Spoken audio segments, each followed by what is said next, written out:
কিন্তু সেই কষ্টের স্মরণে তারা এমন একটি গজল তারা গাইলেন। শুধু এতটুকুই, শহীদ ভাইদের স্মরণে, শহীদ ভাইদের স্মরণে তারা এই যে কাজটি করছে।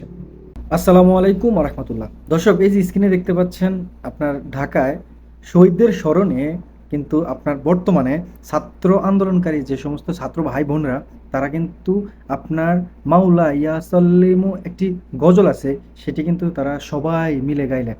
দেখুন কতটা পরিবর্তন, যেখানে গাছ গান বাজনা থেকে শুরু করে অনেক বিষয় কিন্তু আলোচনা হয় এক একটা জায়গায়, এক একটা স্টেজে, কিন্তু সেখানে তাদের ব্যতিক্রম একটি আপনার পরিকল্পনা। যাক আলহামদুলিল্লাহ, এখানে এটা বলা যায় যে এই সৌভাগ্যটা আসলে খুব কম সংখ্যক মানুষ পেয়েছে। তার কারণ একটাই জানেন, কারণ অনেক ভাই, অনেক বোন, অনেক বাবা মা তাদের সন্তানকে হারিয়েছে, তাদের সন্তানকে হারিয়েছে, কিন্তু এখন এই শহীদদের স্মরণে খুবই সুন্দর একটি গজল তারা প্রকাশ করলেন। রাতে লাইট জ্বালিয়ে সবাই একসাথ হয়ে খুব সুন্দরভাবে তারা গাচ্ছেন মনের সুখে। মনের মানে সুখ বলতে তাদের মনে যে একটা ব্যথা, তাদের মনে যে একটা কষ্ট ছিল, ভাইদেরকে হারানোর একটা তো কষ্ট তাদের মাঝে আছে, তাই না?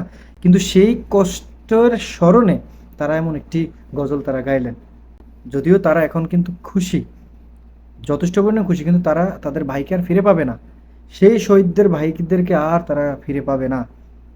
তাদের হয়তো ফ্যামিলিদেরকে তারা বোঝানোর মতো কোনো ক্ষমতা কিংবা সান্ত্বনা দেওয়ার মতো হয়তো তাদের কোনো ভাষা নেই। তবে এতটুক তারা যে কাজগুলো করছে, এই যে পরিবর্তনটা, আপনার রাস্তাঘাট থেকে শুরু করে কত জায়গা, যে আপনার একটা বিশৃঙ্খলা যেভাবে সৃষ্টি হয়েছিল, কিংবা অনেকে কথা বলতে ভয় পেত, কিন্তু সেই জায়গায় দেখুন কত সুন্দরভাবে কথা বলা হচ্ছে, সবাই স্বাধীনভাবে তার মতামত প্রকাশ করতে করতে পারছে। যেখানে তাদেরকে এই গজলটা গাওয়ার জন্য হয়তো তাদের পারমিশন নেওয়ার প্রয়োজন হইতো, কিংবা তারা আপনার দেখা যাচ্ছে যে গাইতে পারতো না। দেখুন সেখানে কিন্তু এই জিনিসটা আর হচ্ছে না। সবাই সবার মতো করে আপনার মনে করেন মত প্রকাশ করতে পারছে, আনন্দ করতে পারতেছে না। এখানে কে কোন দল করছে, কে কি করছে না করছে, কিচ্ছু না। শুধু এতটুকুই, শহীদ ভাইদের স্মরণে, শহীদ ভাইদের স্মরণে তারা এই যে কাজটি করছে।